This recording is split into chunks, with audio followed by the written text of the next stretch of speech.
That down, guys. Let's move on to this, shall we? You know, Weapons was one of those films. It doesn't have it now, but for a long time, leading up to its release, it was holding that magical 100% rating on Rotten Tomatoes. Finally, one person came along who didn't like it, and it broke that. So, and that's fine. No movie is for everybody. Totally cool. But we knew we had something special on our hands, especially coming from the director Barbarians. The problem was, it was running into an IP film in Freakier Friday that a lot of people, at least verbally, said that they were really looking forward to, tracked pretty well. Both films going into the weekend were tracking for around $30 million, with a slight edge being given to Freakier Friday. But Rob, last week you and I both said we thought that could top out around, we thought Weapons, which was being projected at the high end of 30. You and I both said we thought it could maybe hit 40. Yeah. Well, Weapons didn't just beat Freakier Friday, which is already unexpected. It dominated. It beat it by like 30-something%. The folks over at The Wrap writing, Weapons is another Warner Brothers box office win with 40. It's actually $42.5 million in its opening weekend. They wrote the following. The Warner Brothers box office streak continues. Riding a high wave since the release of a Minecraft movie 4 months ago, the studio's winning ways continue this weekend with New Line's Weapons, which earned $18.2 million opening day from 3,200 locations, including $5.7 million from previews, and putting it on course for a $40 million plus opening weekend. The sophomore film from director Zach Krieger is blowing past the performance of his debut film Barbarian, both financially and critically. I can thank Barbarian for that in part. I mean, if Barbarian wasn't so well received, I don't know as many people would be as excited for Weapons. Barbarian, both financially and critically. Barbarian was glowingly received by critics, but was tepidly received by opening weekend audiences, received a C+ on CinemaScore, but then went on to become kind of a darling in its run after that. All right. So when we go over to the box office numbers, we can see that Weapons, remember, they said Weapons top was going to be 30. And Freakier Friday's lowest estimates were higher than Weapons. How did it work out? Well, like Mike Tyson says, everybody's got a plan until you get punched in the mouth. Freakier Friday made right around estimates, made $29 million, nothing to sneeze at, good for them. But Weapons, man, Weapons way overperformed, pulling in $42.5 million on its opening weekend for this low budget. By the way, I did some math earlier. Weapons is now officially profitable already after its first weekend. Yeah. It's profitable after its first weekend. Worldwide, it has pulled together $70 million, which pushes it past its break-even mark. The production budget was 38. I believe the marketing budget was 18 million, which very small marketing really budget. Low, they just marketed it really well. Yeah. And they've crossed the break-even number already on their first weekend. So congratulations to them for that. Rob, we know, like we both said, the smart money was saying Freakier Friday. But we both knew that the potential upside for Weapons, considering the critic response was so massively high. We both said the ceiling could be much higher, could be around $40 million. It came in at that. I know you had some issues with the film, but I think you overall enjoyed it. Yeah. I loved the film personally myself. What do you think about these box office numbers, and what does it tell you, if anything at all?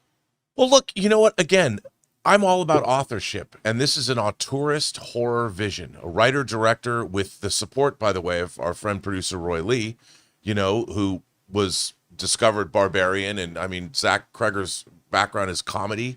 He was part of a comedy troupe. And a guy like Roy Lee takes it into Warner Brothers. You know, there was a bidding war. Jordan Peele was pissed. We talked about it, that he didn't get, his company didn't get this project. And Warner Brothers did. They put, again, the Pam Abdi, Mike DeLuca administration put their faith in this film. And they won. And what I love about this it's been a long time since I've seen a movie have this much discourse around it. There's all kinds of YouTube videos where people are analyzing it, talking about it, wondering about it. There's people that love it. There's people that don't love it. There's all kinds. And I love the fact that people are talking. Audiences are either excited about this movie, annoyed by this movie. It instills something in everyone. You know what I saw? I saw talking about people are thinking about it. I saw this thing where this guy broke down this theory and did it. I mean, if you're a good orator, you can make a good argument for a lot of things. That the person in Weapons is the same person from Blair Witch.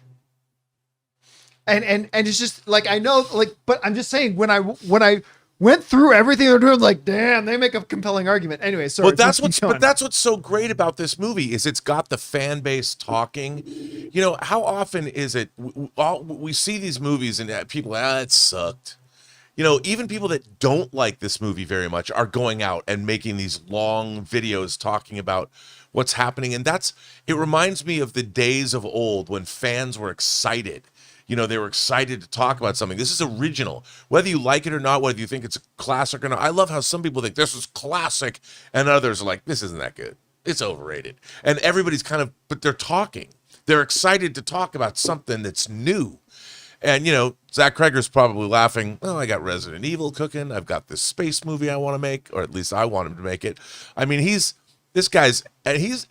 look, whether you love Barbarian or not, and whether you love Weapons or not, he is a new voice on the scene, like the Ari Asters of the world, and like the Robert Eggers of the world, you know, and Robert Eggers coming off Nosferatu. I love seeing these guys, and let's get some girls into the mix. Let's see, you know, some female filmmakers do the same thing. I look forward to more female horror, more like The Substance. We had that well.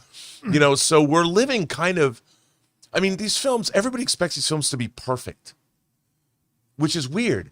These films, if they get you thinking and talking, not every film has to be like 100% the best thing you ever saw. This film is creating. Because, you know, I've said this all the time. We live in everything's 10 out of 10 or 0 out of 10. Like, there's not, like, for a lot of film fans, there's nothing. It's either absolutely the best thing ever or it absolutely sucks. Like when I was growing up, everything was varying degrees of awesome. They might be, you know, I saw this really bad horror movie, but it was kind of awesome. You know, nowadays everything sucks. But when I was growing up, I would watch anything that had a hint. Anything science fiction, fantasy, or horror. If a monster would show up for 5 minutes at the end of the movie, I'd be like, that was pretty good. You know, I wouldn't care. It's like, just show me some stuff, man. But now, and look, I'm guilty of this occasionally as well, but I love the fact that this movie has got people talking. And that's cool. And that means people are looking at movie theaters again. They're having, like you say, experiential events. And when they come out of the theater, they want to talk about those experiences. They're not just walking away and forgetting about what they just saw. Because that way is death. I love that when people are seeing movies and talking about them, and it means that there's an effect going on that we haven't seen much. Here's a question. What kind of, I honestly don't know. What kind of legs do you think this movie's going to have? Like, do you think word of mouth is going to spur people to come out and see it like next weekend and get other people to come with them? Yes. Or is this one of those films, and we've seen these happen before, where a lot of positive buzz got generated, so people who were interested went out to see it for the first weekend, but that's everybody who was interested. Like, what do you think's going to play out? It's funny you ask. I've been thinking about this a lot, about the second weekend legs of this film. And because I've been thinking a lot about the discourse, hell, I've contributed myself. I did an episode about this. But I think people are going to go see it. I think people are going to take their friends, the people that love it. And I even think the people that don't love it are going to go back and be like, what am I missing? You know, and I will bet that it has less than a 50% drop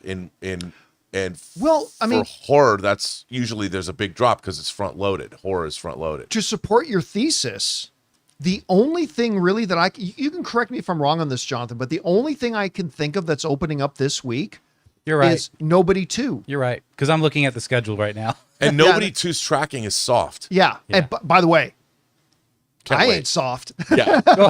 I can't wait to see Nobody 2. That's what she said, John. But I mean, that could bode very well for Weapons to see how it does in its second weekend. Anyway, guys, question is for you. What do you think about this? I mean, Weapons came out and just absolutely dominated the box office. Good on them for doing it, way exceeding expectations. How well do you think it's going to keep going? I mean, the movie's already profitable, so it's already a win. Whatever you guys think, jump down to the comment section below and let us know your thoughts. Hey guys, thanks so much for watching this video. Make sure you like the video, leave a comment, and subscribe to our channel. And don't forget, we have a daily podcast called the John Campea Show podcast, available on Apple Podcasts, Spotify, or your favorite podcasting app of choice. Go and subscribe to it today so it'll be there when you need it.